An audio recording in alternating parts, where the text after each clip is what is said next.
Премиерот Ковачевски тактизира, не сака да обелодени дали пасошот на контроверзниот Онишченко пред време ќе стави крај на амбасадорската кариера на Виктор Димовски.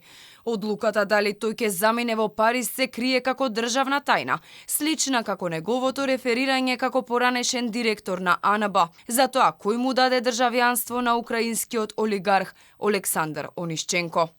Ковачевски не сака ни да ја коментира информацијата во јавноста и во дел од провладините медиуми, дека Димовски ќе остане во својот дом во Скопје без поглед кон Ајфеловата кула, па дури и дека му е веќе најдена замена. За премиерот акредитацијата и испраќање на амбасадори не било нешто што се коментира во јавноста, од причина што и самите одлуки се носеле на затворени седници.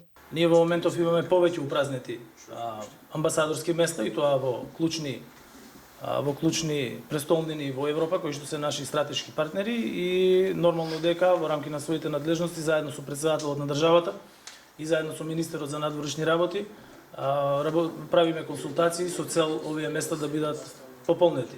Во однос на конкретни именувања, упатувања, тоа се прави врз основа на завршена целосна постапка и сметам дека така треба да остане и во иднина. Надлежните уште кон крајот на 2022 најавија дека преку широки консултации ќе донесат одлука за Димовски, но и по 2 недели од новата година никој не знае што е решено.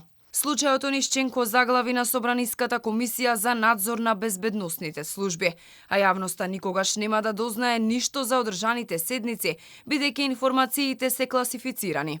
Ковачевски најави дека новиот директор на АНБ треба да поднесе извештај и до владата, но и таа седница ќе биде затворена. Под знак прашање е дали некогаш ќе се најде вистинскиот виновник за пропустите во Агенцијата за национална безбедност, но и другите институции, како човек кој е на црната листа на САД доби македонско државјанство.